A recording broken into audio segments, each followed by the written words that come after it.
Today on the Highground, we're reviewing episode 4 of The Mandalorian, Sanctuary. It's going down! Oh, yeah. Welcome to the show, guys. We are your host, Adrian. How you guys doing? Cisco, me. And let's dive right in. Ooh, episode 4 of The Mandalorian. Season 1. Season 1. Sanctuary, directed by Bryce Dallas Howard. Can't even pronounce it. Bryce Dallas Howard's the daughter of the famous Ron Howard. He's a good director. He directed Solo when all that was going kaput. And he's also he was Opie. He was Opie in the Andy Griffith Show. He was in a lot of shows and movies. What's the other one? Happy Days. He was in Happy Days. Yeah. He also directed Backdraft. Yeah. Apollo 13. Really Apollo 13. Willow's a good movie. You should check that out if you like that fantasy stuff. It's George Lucas's fantasy stuff. I love Willow. Willow's it has one of the best scores too. Like, oh man, I don't know, but maybe we should do like a review on that. Maybe I don't know. It's gonna be a splinter video, but I mean it's part of Lucas, so yeah, it's part of Lucasfilm. Yeah, part of Lucasfilm, and Disney owns the rights now. You can see it on Disney Plus. I recommend go watching that. But now let's get back to Star Wars. So this is like her first episode, and I think it's like one of her first directorial debut. I want to say. This one felt, out of all the other episodes, this one felt like a TV show. It felt very low budget just because of the way everything is shot. I know it's probably because her inexperience with directing. But overall, I think she did a great job. Yeah, it was good. It had a lot of action in it. It had a lot of, I'm not going to say it was shot like, it didn't have a style. It was very generic, like you said. But, you know, she's only learning. Hopefully she gets better in this craft and all that. And I'm sure she will, especially around like these directors that she's been working with. And and hopefully in season 2, she'll do an even better job. So Absolutely. She already did a good job. She's going to do a better job. So we'll see how things go. You can only hope. Oh, yeah. I hope. I know it. I hope it's good. We'll see. All right. Let's jump into the story. All right. If anyone hasn't seen it up to this point, we're doing a review kind of recap of the entire series. Hopefully we get to the end before the season starts. So if you guys are following along, thank you. So we have the Mandalorian. He's in space. He's cruising around looking for a place to hide out after what happened in Navarro. Something else happened before that, though. The raid happens before that.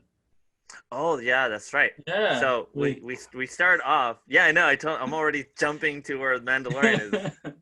So we have the raid that happens on this. Desolate. Well, not desolate. It's like this foresty world. It looks nice. It's a nice. It looks like a good camping and hiking area. Yeah. And I know. They have shrimp. Why not? They have shrimp. They have blue shrimp. What are they? You can make it to a nice alcoholic beverage. That is nice. You know what? I don't know. I don't know if I'm gonna have to attempt and experiment with that. So you gotta think of Jawa juice, right? And I don't know any other alcohols of Star Wars yet. Right. So the village gets attacked by these dog orcs called what are they called? Cletonians. Cletonians. Cletonians. I'm sure I'm probably butchering the name. No, I think you're right. I hope that's the right way of saying it. I apologize to everyone else. Who are you gonna offend? Like a Cletonian's gonna watch this and say, "Hey, you're not saying it right." You never know. They're probably a real race. Oh man, what? You pronounced it wrong. So yeah, they're dogs. They're humanoid dogs, right? They have Yeah. the cheeks and they have that little snout, and They little bulldogs. yeah, they kind of do. Mm-hmm. And I don't know. We've seen these guys before. We've seen one of them. Okay. We saw him in Return of the Jedi. In Jabba's palace, he's one of his goons. Mm-hmm. His name was Barada. Barada. Okay, Barada. So when we see him, it's just like a solid face mask. Like the only movable thing is like his jaw, maybe. Mm-mm. But these guys were it looked different from his design. Mm-hmm. And I think we've seen these guys before in some of the cartoons. I want to say. I don't know. I feel like I don't know. It's really there when I think of this Clone guy. Wars? Clone Wars, maybe. Rebels. I don't know. Rebels? But it's a different design. It looks a lot more sleeker. It doesn't have all those like ridges that he has. So at first I was a little confused because I could see these guys. Mm-hmm. Yeah, I could see that type of alien, but it's slightly different. So I'm not too sure if there's like species and subspecies and all that stuff. It's kind of like how like all the other species we've talked about. Yeah, they're different types. Or it's just like their own new design because like we talked about the Trandoshans in the first episode, or I'm sorry, the second episode, and they looked a little different from what we've seen in the movies. A little bit more TV humanoid shows. than yeah. So reptilian. I don't know if that's like a design that the TV show, The Mandalorian itself, is doing, or they're just trying to attempt. Right, trying to do something new. Different artists, different views, I guess. Right. I guess it depends on it from a certain point of view. Oh, hey, there you go. So they're attacking this village. I don't know the name of the village. Do you know by any chance? No, it's just circular village. It's just random village. Yeah. And they're not there really to kill any of the villagers. They're there just to steal their shrimp. Their blue shrimp. The krill. Right? Sorry, the krill. Yeah. And they look like shrimp. Honestly, they're like, if you look at they look delicious. Yeah, they look. Yeah. All you can eat shrimp. A krill on the Barbie, I want to say. We'll name the village Sizzler. Okay. All right. But it's funny. It's like when I saw that, I'm like, these guys they got their swords, they got their little blasters and all that. And then they don't really have blasters. Only one guy has a blaster. Right. And everyone else has like staffs sticks. and sticks and all that. Yeah. Which is kind of weird, and especially in the Star Wars universe, you kind of imagine everyone having a blaster. Well, we're gonna see some sticks later on in the episode. So don't go to nothing but sticks. Nothing but sticks. But like they come in and then they grab their little basket and then they like scamper away, and it's kind of funny. Yeah, they steal the shrimp. All they can eat shrimp. That's it. Sizzler, and they take off. This is the second time me watching this episode. Yeah, and me too. I kind of remember them doing a lot more damage than what was seen, because they focus on one little area. They don't go across the entire village and all that. No, they focus on this one little section. Grab their little basket. They grab one basket. Yeah, it seems like they grab like some bags and some like other supplies, and then they're out. Yeah. So. It was such a weird episode, but yeah, they just go in, grab whatever they see, and they take off. They know they're gonna be back after the village harvests more shrimp, or they wait, right? Like out in the outskirts, and they wait until they have enough, and then they raid the village again, take everything, and then go away. Which is kind of strange, instead of just wiping them all out and just taking the whole farm for themselves. But I'm sure they've been doing that for a while now. Or they're dogs. Do dogs know how to farm? Do they know how to, they carry around sticks. The shrimp? They just carry around. I mean, they're really good at harvesting the shrimp for the spatchka. Which I'm assuming is a vodka-esque drink. Am I right? I don't know. We gotta look it up. It's like a neon blue, very luminescent drink. Okay, and then Dr. Pepper. It's alcoholic. Yeah, or Crystal Pepsi. Yeah. Hey, I remember that. Wow. So these villagers, these farmers, these harvesters, Are they a cult? It looks like they're in a cult. They're all wearing the same kind of colors. Mm-hmm. They all kind of like live off the grid. Mm-hmm. They're in their little commune, Mm-hmm. you know. It's like later on, it seems like it takes a lot of distance and a lot of time for them to, you know, reach other places and all that when they run into Mando. Oh, yeah. Is this like a religious cult, or is this like a weird thing, or I don't know? Like I don't know. They like were an Amish, they like the were Star Wars trying to Amish. keep Mando there. Yeah, And they didn't know much about him. They just knew he was Mandalorian. Mandalorian. see, yeah, they know about him. And They know they've about the never seen his Mandalorians. face, but they wanted him to stay. I don't know. Is it? This is weird. This is like the planet that everybody could. Yeah. This is Utah. Yeah, planet. And we never really meet the person that's in charge of this village. No, yeah. Who's the guy? It's like we see a lot of. Normally, there's an elder, right? Yeah, there's like an elder or a group of elders, and the only person like we see a lot of contact in, of course, with Mando is Omera, and we don't catch her name in the show. We had to look that up, but she's a really good mysterious shot. One. Yeah. I kind of have a feeling, and I'll bring this up later, because I kind of want to get ahead of myself again. Right. I got to stop that. we got to stop that, because I'm already pushing you to that point. So they steal all the stuff, and now we're back in space. So it cuts the Mandalorian logo and the title Sanctuary, and we're in space. And then that's when Mandalorians cruising around looking for a planet, even though I already said that. But now I'm saying it again. They're trying to hide out. Yeah, they're trying to find a place to lay low. They got a lot of heat. They got to go on the land. Right. Yeah. So he says that planet is a good place to hide out. But is it really a good place to hide out when Baby Yoda has the tracking fob on him? Yeah, that too. I don't know how far. What's the radius of those fobs? I don't know. I'm guessing it's pretty far. That's a strong connection if off planets and all that stuff. But where is this planet? It's Sorgan. Yeah. I don't know, honestly, to tell you the truth. I gotta look at the star chart. Yeah, because I'm assuming it's not under the protection of the New Republic. It's a place where a lot of people seem to want to hide out. So I want to say like it's a outer rim planet. Probably, maybe. Yeah. Depending on the region of the outer rim. Who knows?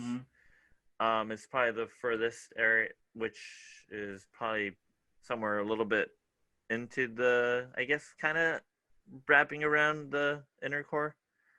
Maybe, yeah. Who knows? Okay. Or maybe a little bit outwards.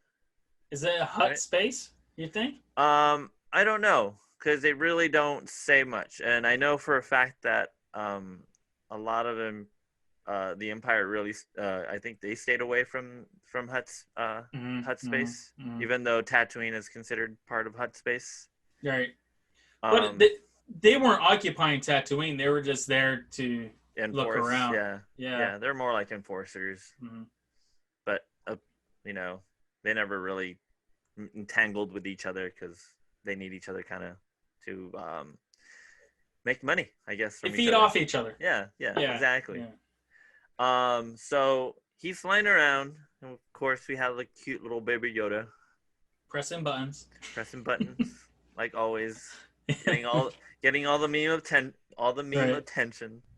And it just harkens back to what we were talking about last episode, that he's pulling that lever, he's playing with those balls, he's pressing these buttons. How does he not break the shit? I don't know. Mando just has to keep an eye on him. It's almost like negative attention. He wants the negative attention, right? So he's no, Mando's not paying attention to me. I'm going to press his button.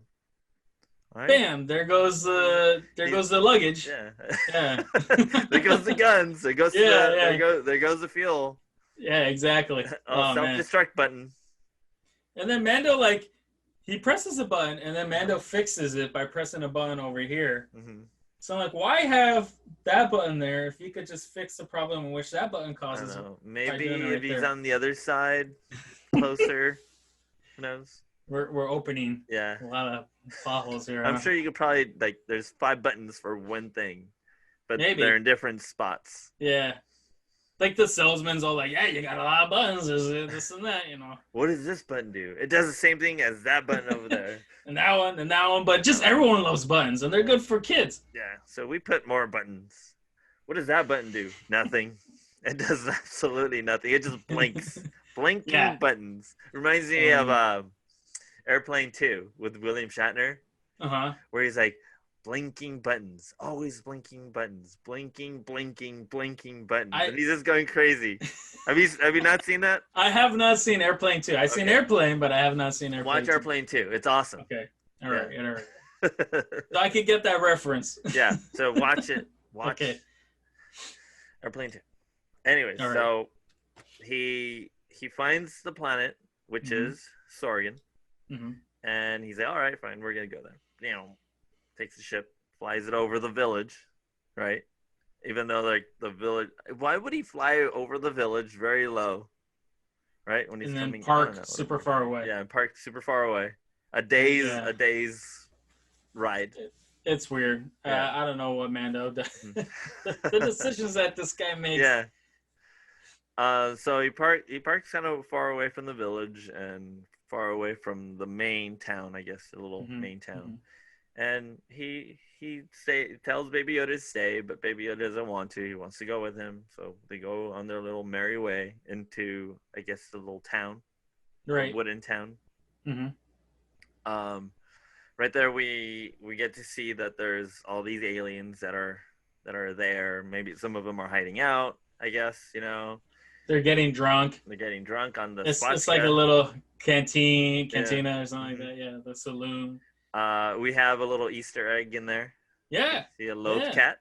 A loaf cat. Yeah. It was the first time I saw that, I knew exactly what that was because I was watching the Rebels at same time as I was watching this.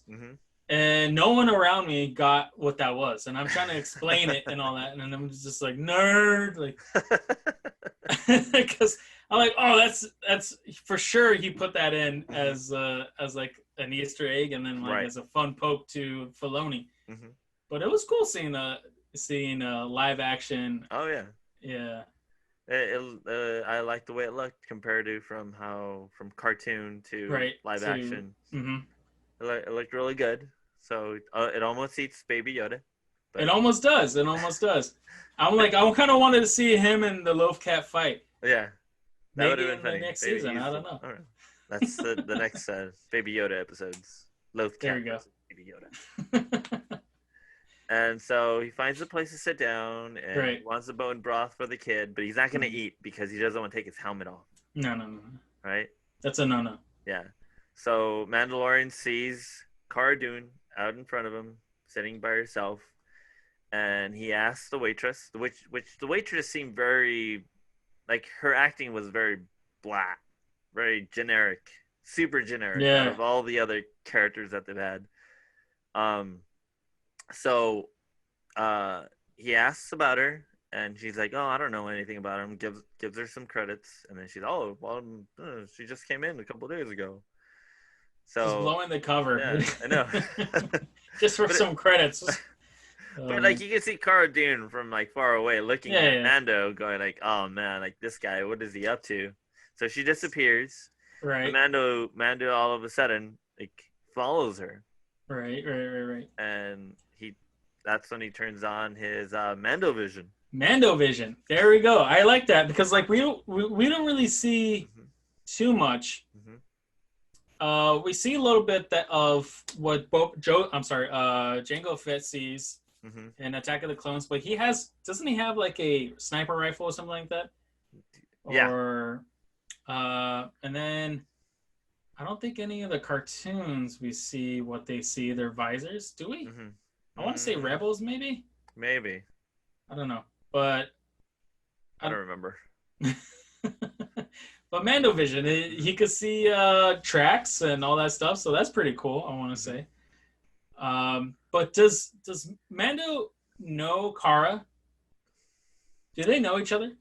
No, I don't think they do, because he spots her really quickly and knows something's like she stands out, but just because she's by herself. But then there's all these other people, but I don't know how automatically he just locks into her. Maybe because she's he knows that she's a shock trooper because of the tattoos on her arm. Tattoos on her arms. Yeah. Probably. Who knows? So she probably stands out of everyone there. Maybe there was a bounty on her head at one point. Yeah. I don't know. Probably. He probably got to see the bounty for her.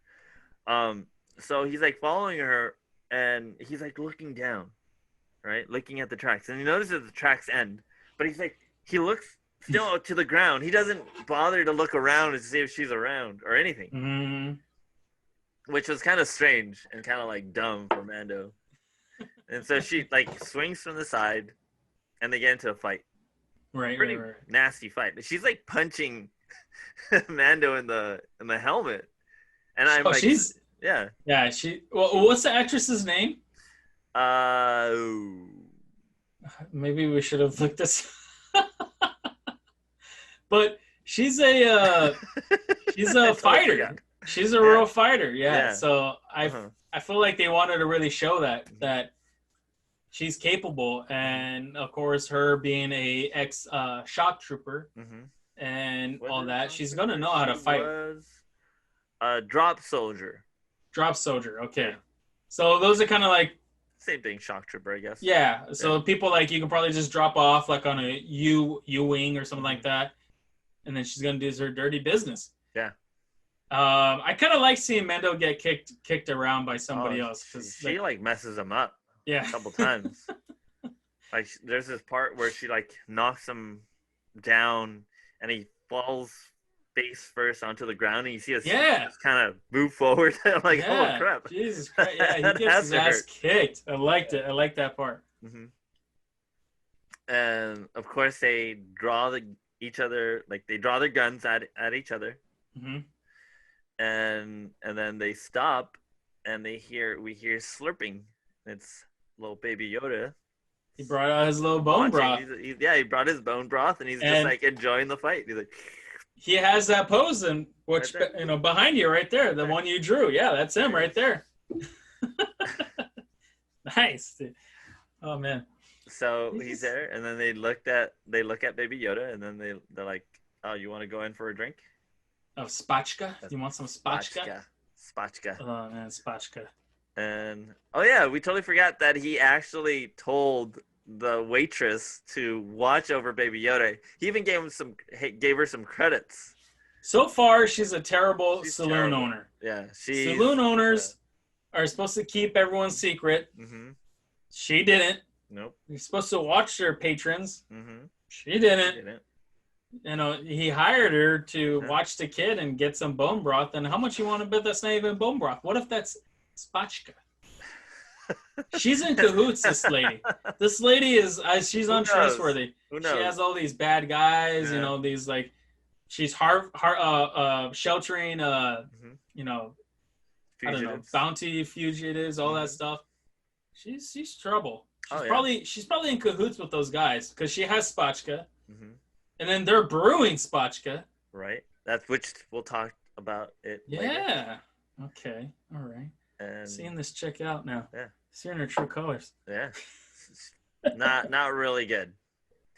So Mando and Cara sit down. They're having a talk, and of course, she's drinking his spatchka because the waitress offered it to Mando, but Mando's like, no, I'm not gonna drink it, so I'll just give it to Cara. Right. And so they talk that So the planet's huge, right? But she was like, I got here first. You can't be here. Okay, it's a massive planet. Why can't Mando be in a different part of the world? It's to me. It was kind of strange and kind of like if she's at one point, why can't he go the other point? Yeah, exactly. Sphere. Or just move to the other side of town. Yeah. It's like no one's gonna be looking for her or in him at the same time. And it's not like she's patrolling the planet herself. Right. I don't know. She's just being selfish and greedy. Definitely. Yeah. It's like you can't. There could only be one person in this planet. There could be only one. Okay. Man. Really? Oh, whatever. So he agrees that he's gonna leave, and he's like, you know what? F it. I'm out of here. So he's kind of fixing his ship, looking for any discrepancies, I guess, to fix it before he takes off. I think he's traumatized now. He's like, I gotta check if there's any Jawas around. Oh, or Minox, who knows? Yeah, I don't know. Chewing up the power cables. And so the villagers finally get there. Like 2 of the villagers from town. I know one of them's a comedian. Yeah. I've seen that guy before plenty of times. So he offers Mandalorian some money to go and hold on. So they offer Mando money, right? And he's like, "No, I don't want to. It's not enough." No, it's not enough. Yeah. And then they say, "Well, it's remote. It's a remote village." And then kind of like he's like, maybe I will go. Yeah. But he goes and he hires Kara to help him out for to stop their village from being attacked by the orc dogs, the Clitonians. So how long has Kara been on this planet hiding out? I don't know. Because like she's camping out on the open ground. You know, she's laying on a tree and she has a little fire and all that stuff. I'm assuming it hasn't been long since she's first come around because even the bartender didn't even know who she was. So I don't know. I think like if she's been there for quite some time, maybe she will have like some shelter by then. I don't know. No, definitely. And then how long has she been on the run? That too. And why is she on the run? Exactly. They never really get to that, or they never really talk about it. I don't know. She said she just got bored and left the not the rebellion, the New Republic. Yeah. That was it. She's on the good guy side. She's on the victor side. Why run around? Why be? I don't know. Did she kill somebody by accident, or did she kill somebody on purpose to get out? I don't know. Maybe she stole something that was very valuable to somebody. Maybe in the next season we could go a little more deeper into her character. Hopefully they do talk about it because it just seemed kind of weird that they never really touched on it. It's a big question. And like, if I was a ex-shock trooper and I was on the winning side of a big, devastating war, I'd be like, yeah, give me my spatchka, god damn it. I'm gonna be showing off. I have my little posse and all that stuff. I'm gonna be like, I'm gonna be a punk. But she's not. She's like hiding in her little corner. She has her little camp outside. She's telling people to get off her planet, all that stuff. So I don't know. What is her story? Beating everyone up. I know. Just kind of like, I'm trying to hide from everybody, but I'm gonna just start punching everyone. Yeah, exactly. And we see her later on in future episodes that she's doing that. Yeah. She's punching people. Yeah, she doesn't care. Nah, whatever. Yeah. Oh my god. So they get picked up. They get hired, right? What happens? So they get hired. They go to the village, right? And they're giving a place to stay. This is where it kind of gets a little weird, like, and very soft and very kind of dull. They really don't know much about the story. They just know that they get attacked by raiders. And so they get there, they sit down and they go and investigate to see what is it about these raiders or where they come from or how far away they are from the village. Yeah, just like a reconnaissance little thing, yeah. And then they find out that they have an ATST. Yes, and for those that don't know and not familiar with these names, that's the chicken walker that we see in Endor. Those guys who just blow those little Ewoks to smithereens. We also see one in Empire Strikes Back. Yes, yeah, and then like it's kind of like its predecessor are those leg things that the clone guys have and Kashyyyk and all that. I don't just know giant legs. Yeah. Remember those? Yeah. So I think that's like it evolves from there. Right. Maybe I'm not too sure. Yeah, like kind of like small miniature versions, and then it just gets bigger and bigger. Yeah, it's an all-terrain scout trooper, scout transport. Yeah, transport. Yeah, all-terrain scout transport. All right, so So they move.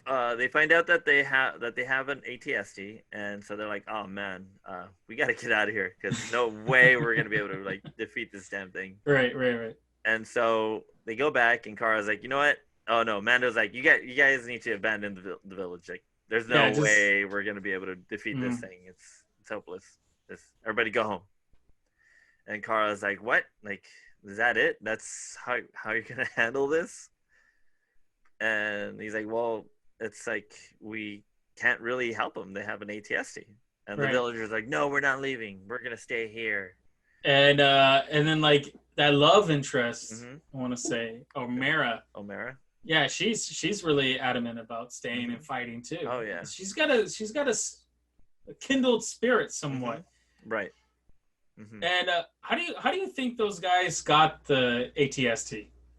I don't know. I'm sure they probably some garrison left their ATST and they happily just came about. They were walking down the forest and like, oh look, an ATST. They scooped it up. Let's take it. Yeah. So they take it and they keep it. Yeah. That's pretty cool. I would like to see in the next episodes and the seasons and all that stuff, like Imperial weapons and Imperial, stuff being used by criminals or being used by stuff like that, because that just builds up after the war, and then that kind of reminisces of what actually happened during the fall of the Soviet Union. All these weapons and stuff like that was just sold off or bought or stolen and all that, right. So it just creates more realism with the story, and I like that little touch a lot. We're not supposed to think that deep. We're just we do. We're Star Wars fans. Cool. We do that. We're not gonna back down. We want to know more. It. Yeah, I liked it a lot. I like that touch. The casual, average fan. It's like, oh, cool. I don't really think about it, but me, I'm like, I gotta dive deep. We want to know where they got it. We want to know how it happened. Maybe Gideon gave it to him. I don't know. Who knows? Present. We'll see. And so they're telling the villagers that they need to go, and they don't want to. And so they're like, all right, fine. I guess we could train you, right? Oh, no, the villagers are the ones like, hey, why don't you guys train us? Yeah. And they were like, oh, man, really? We didn't want to really train you guys, but I guess if you guys are going to stay, I guess we have no choice. Because I kind of feel bad that you guys are going to get slaughtered with this damn ATST. And they have that little montage, the sticks and building the sticks, making the moat a lot deeper so they could do a trap so the thing could go down. Yeah, it's going down. It's going down. Kara's favorite word the entire time. It's going down. Oh my gosh, he must have used that so much. I don't know how many times. Going down. When this thing goes down, it's going here down. It's gonna go down. Oh my god. We've seen this plot point before, because I want to say in the Clone Wars we've seen almost the exact same thing. Remember that episode? Yeah.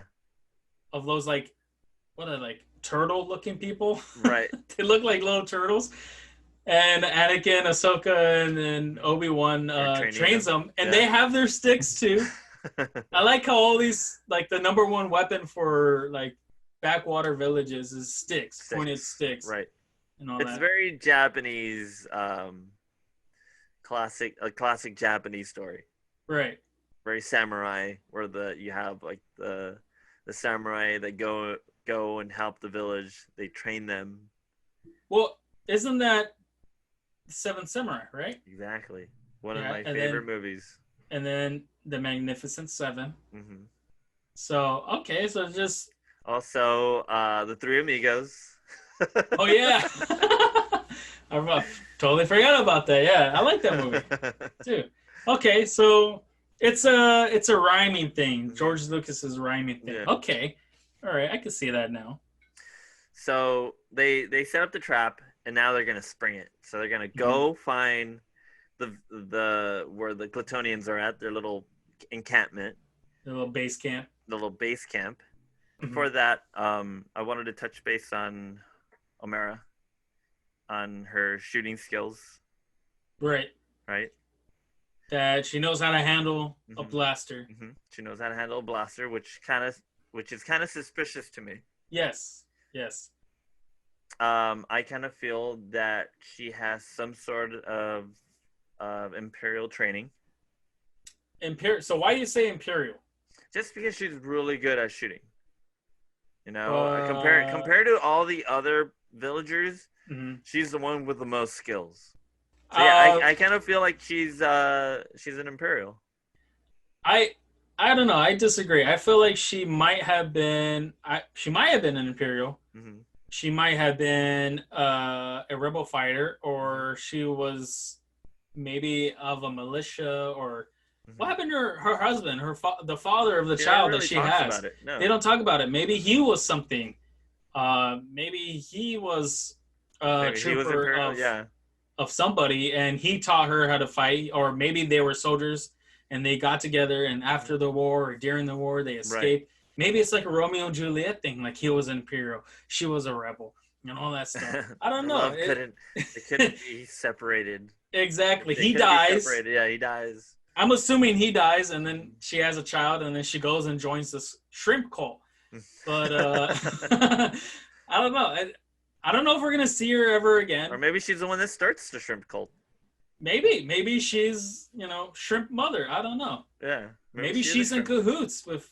Maybe she's a shrimp. With the raiders and the bartender and all that stuff. It's a whole circle. Okay, maybe she's like a cartel. We're heading off topic though. We got to go back. Okay, go ahead. All right, so they're gonna go spring the trap now. So they go look for the encampment where the Platonians are at, and they sneak past a few of them, and they go into one of their huts where they actually have all this blue like liquid, and that's what the krill was. Why they stole the krill to make, I'm gonna guess, spatchka. So I don't recall understanding that. How did you come across all that? Like, how did you pinpoint? Oh, this is what they're doing. They're stealing it to make this. Did you have to do your research on that? Because I didn't get any of that. I made the theory when towards the end, Kara tells Mando, like, "Oh, why do you want to leave this paradise? Like, you could drink all the spatchka you want." And that's when I made the connection. Oh, the village is actually making spatchka to sell, I guess as an alcoholic drink. And then with the connection with like the bartender lady, and she's like, "Oh, I'll give you a cup of spatchka." So I'm kind of like putting those connections together. Okay, because I didn't really think of any of that. I just assumed it's a favorite drink of Soryu. Right, probably. Who knows? Right. And the fact that they were drinking the blue liquid, and the krill are blue. They stole the krill. So that's where I made the connection, spatchka. The spatchka connection. Oh, like the French connection. The French connection, but it's a spatchka connection. Oh, okay. We gotta do a little story on that. A little detective story. Yeah, we gotta bring Detective Obi-Wan into this. Ooh, like that. Like that. So they go in, they find that they're making spatchka, and so Mando sets up a little bomb, which is pretty big bomb, right? Right. And then he's blowing up these alcohol, like these things that contain alcohol. So I'm pretty sure he's just trying to destroy their operation there, just so they could, like, I guess, just bring the trap and have them like follow them. But it goes awry, and they get into a huge fist fight with all the Platonians, the guards, or the guards, and it's their camp. And so it's going well until they start bringing in the guns, and they start shooting at Mando and Cara Dune. And there's this cool scene where Mando shoots like a few holes into the wall, into like the metallic like side of the hut. Like, yeah. And Cara just rushes it and like breaks like a big giant hole off of it. I'm like, whoa, that's awesome. That was super cool. And so they get out, and the little hut blows up, Mm-hmm. and then all of a sudden, this big giant ATST with red glowing interior eyes starts red eyes. Yeah, red eyes, which is pretty cool. Made it look evil. I like that touch. Like it adds, it's different. Of course, it looks modified too. Mm-hmm. Yeah, it has these ropes on it. It has it's painted differently and all that. Mm-hmm. And then the red eyes. So it's like its own character. You don't care about the people in there. Oh no, you can't even see anyone in identity. Yeah, you can't even see anyone in there. Mm-hmm. Yeah, which I would have liked to have seen someone in there, or two people, or whatever. So it starts chasing after Cara and Mando, and they're like running back into the village.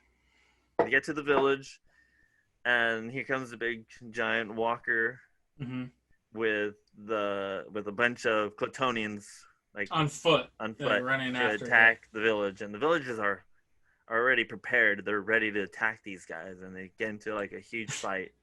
After 1 day of training. Yeah, after 1 day of training. They're really good. Do any of the villagers die? I don't remember. I feel like they do. Uh-huh. Yeah. They got it. It's 1 day of training. I don't know. Yeah. And here you have like the dog orc leader, the Clitonian. Mm-hmm. Like he has a blaster rifle, right? Right. But like when he starts fighting the villagers, he's not using it. Or does he use it? Maybe, I don't know. And then they get really close to him. I kind of don't remember. I don't remember.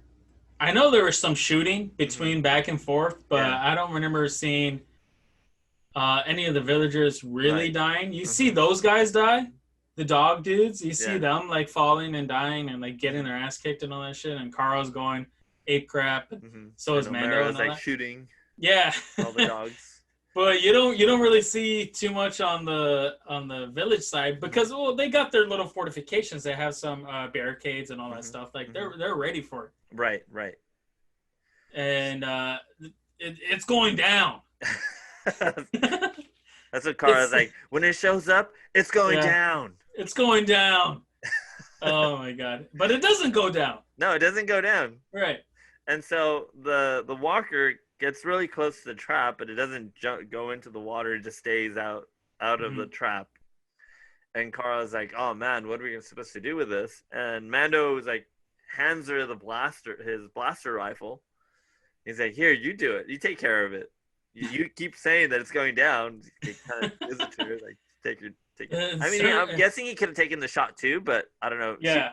I'm guessing the fact that she knows more about the ATST. Gave her the blaster rifle, because she knew where the weakness is at. Right. And what she did, because she was able to get one of the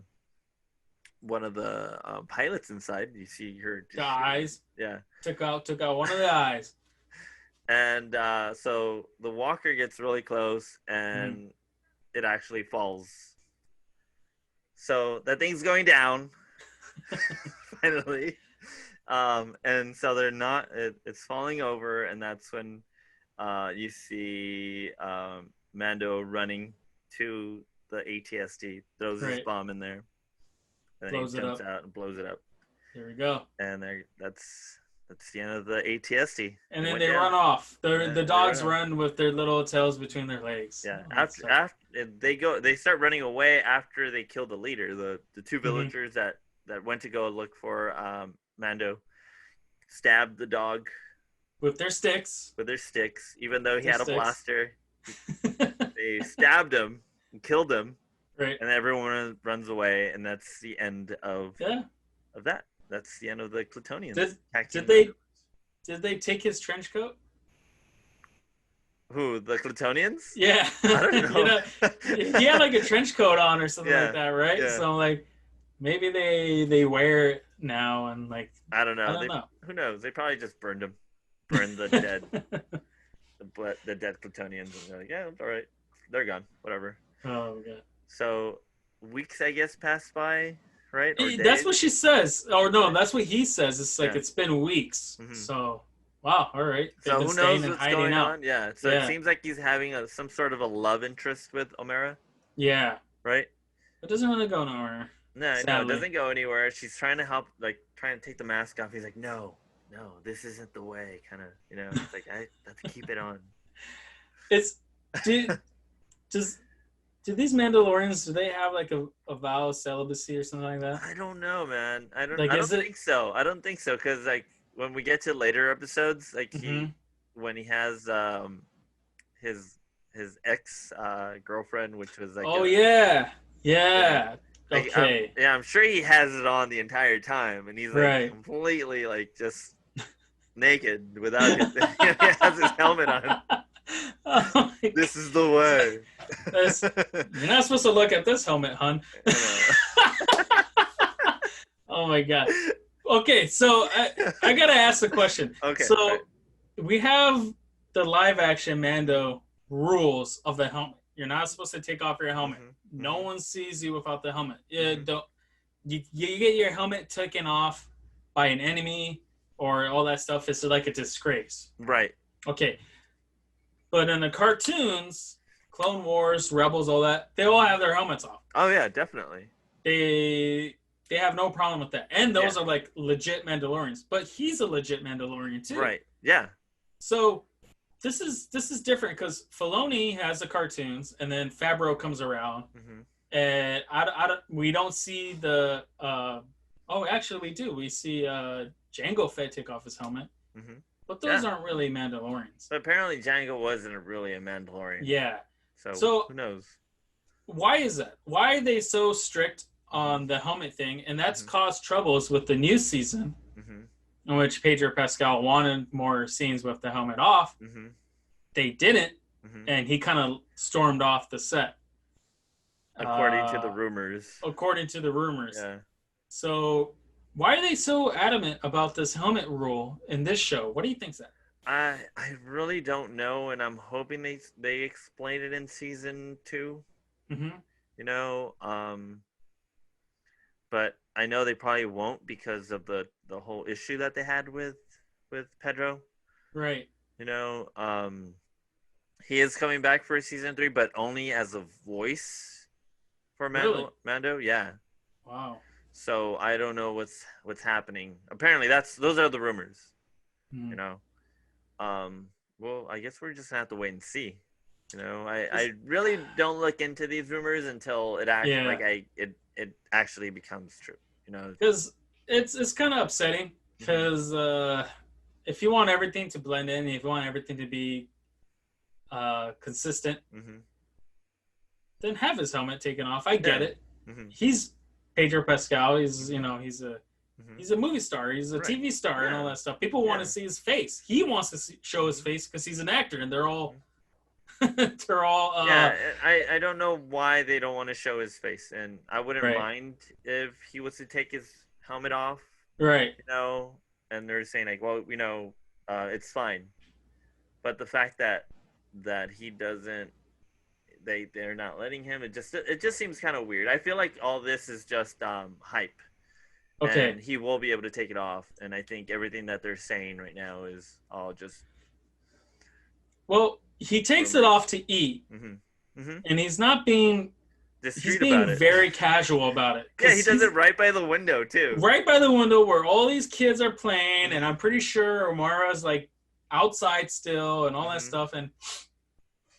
That just confuses me more. I don't know, man. Oh my god! I don't know how this works. I'm hoping that they explain it because it really bothers me that they haven't really. Like I get it. Got anything? Yeah. I get it, but you gotta have a real good explanation for it. Right. Yeah. I definitely. For it to cause all this trouble. Yeah. So okay, so going back to the story, so they decide that he's gonna leave, right, and leave the kid at the village because him staying there is bad for the kid. Yeah. But in reality, it's like the opposite. Wouldn't you want to stay with the kid because the kid has a bounty on him and he has a tracking fob, which actually ends up happening, right? Yeah, but does he know that? Does he? He should know that. He knows that everyone in the whole They even talk about it in the preview before you watch the episode. They're like, oh, you know, does everyone have a tracking fob? And then that's when like you see everyone's like little fob like blinking, and then that's when it starts the show. So he should know that. This episode, Mando in this episode is very different from Mando in all the other episodes. Right. Yeah.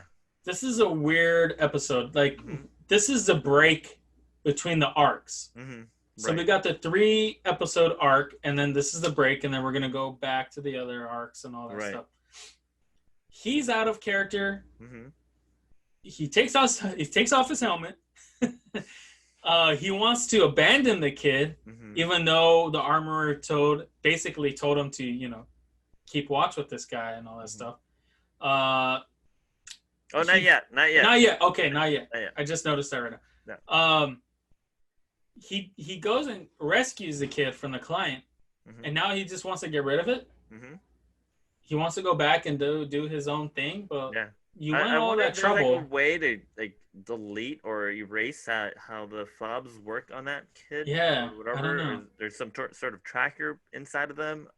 I don't know how they still haven't explained really how the fobs work. No, just by magic, I guess. Yeah, exactly. Well, the child is all happy playing with these kids and chasing cyclop frogs and all that stuff, and eating them too. I don't know. It's kind of like if you love something, let it go. Yeah, maybe. And then you see someone in the background, like far away, tracking the kid. Yeah. Right. They're in the forest, and then we see it's this sharpshooter, like a sniper, like getting ready to shoot Mando in the head.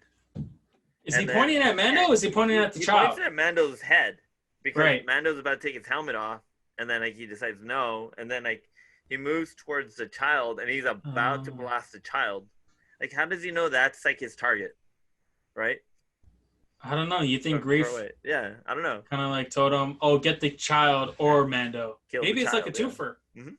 I don't know. And so he's about to shoot the child, and they cut away, and we hear a shot, and then Mando turns around. He's like, "No!" Everyone's thinking, "Oh, they shot the child. They shot the child." Yeah. But you see the child. He's like, "He's fine." They picked him up, and Cara Dune just ended up killing the sniper, the assassin. Which is kind of funny because, just moments ago, she was on the porch drinking spotchka. And maybe she saw the little glistening of the sniper rifle, and she booked it. She got a sixth sense or something. She ran behind him and ended up shooting him. That's far. That's a quarter of a mile away. That's pretty fast. Who knows? And she goes behind this guy too. I guess, right? Oh my god. Okay. All right. She saves the day. Yeah, exactly. Yeah. Saves the day, kills the sniper guy, and that's pretty much kind of towards the end of the story. They decided, you know what? Yeah. Let's leave. They're gonna be after him. There's no place I could go to hide. So Cara and Mando separate, and they go their own separate ways. Yeah. Never to be seen again. Never to be seen again. And that's We're it. kidding. We're kidding, and that's the end. And that's the end of the episode. What was your ranking on this one compared to the other 3? Oh, well, from the 4, what do you rank this one at? This has got to be between. Oh no, this is the bottom. This is the bottom one. So, from ranking wise, I want to say it's the Sin. Then it's the Mandalorian. The Child. Yeah. And then this one. Sanctuary. Yeah. I definitely agree with you on that. Yeah. So I don't know. This in the entire series moving forward, this is still one of those bottom ranking ones. And it's no offense to Bryce or all that stuff. It's just it's a weird one. It breaks character. Mando's not really himself in it. We get introduced to Cara Dune, which is cool, but I'm pretty sure she's pretty badass. There's a different way of doing that. I don't know. It's not my favorite, but it's not the worst. I don't know. It's down there. Next week's episode is not my favorite either. I like that episode. We'll get into that next week. We'll talk about that one has a lot of little special little Easter eggs, a lot of Easter eggs actually. Oh yeah, for sure. So what about you? What do you think about it? Like I said in the beginning, it felt very generic, very low budget. The story wasn't as original at all. It wasn't original at all, actually. Yeah. It just seemed very low budget, very end of. Compared to the other episodes, yeah, this one really didn't stack up at all. Well, maybe because it's Bryce's first role as a director, right? So they're like, let's give her the easy one. Let's give her like the one that she doesn't really have to like go crazy about and like stress about and all that stuff. Right. Maybe it's that. I don't know. Yeah. Why even hire her? Because she has nothing else to do besides she's a director. She's not an actor in the series. I don't know. Maybe this is just Ron pulling some strings. Yeah, I'm sure. Who knows? But I don't mind her being there. I am hoping that she learns off. Yeah, me too. But it's a good way to start for her if she wants to be a director, especially in Star Wars. I don't think that she is a bad director. You know, for her first one, it was okay. That's how I feel about the episode. She just hasn't gotten into her, you know. And I'm sure she's gonna get way better, especially if Deborah Chow really gave her a few pointers. Well, you have Fabro, he's a director. You know, you have her dad. Yeah. Even Dave Filoni was just starting off. Filoni, too. yeah. And his episode was also kind of okay too. Yeah, because it's his first foray into live action, but he has plenty of experience directing. Right. Yeah. Even though it's animated, he still has to focus the shots. He still has to focus on what he wants to see and what he doesn't want to see and little details and all that stuff. So he has that going for him. Yeah. Maybe not her so much, but it was still a good episode. Yeah. Rick Famuyiwa. I thought he was good. I thought he did a really good job. His cinematography is great. His lighting is awesome. I'm really looking forward to seeing him in the next season. Oh yeah. Definitely. Deborah Chow, we're not gonna have her. I'm kind of disappointed, but I'm really happy that she's doing the Obi-Wan series. Yeah, that's exciting. And we still have to wait until we get to Taika Watiti, which is IG-11, and he's gonna be directing the last episode. Okay, I am really excited to get to him though. Let's hurry up and get there. Oh my god. All right, so you have anything else for this, or that's it? That's it. I think we said everything that we had, and I think we added more to it. Okay. All right. Well, are you gonna go drink up your spatchka? I'm gonna go make some spatchka right now. I have some krill in the back krill on the Barbie. Okay. Krill on the Barbie. Make some spatchka. Oh my god. I'm sure it's not gonna be blue though. No. I think I just might cook up to like a nice purple or dark red. I'll add some like little drops of food coloring. There you go. And some, I don't know, an LED light behind it. All right. Don't forget everyone to go on Instagram. We are on Instagram, the Highground Pod, and to like, share, and subscribe. On here? Yes. We'll put it on somewhere. Put the link.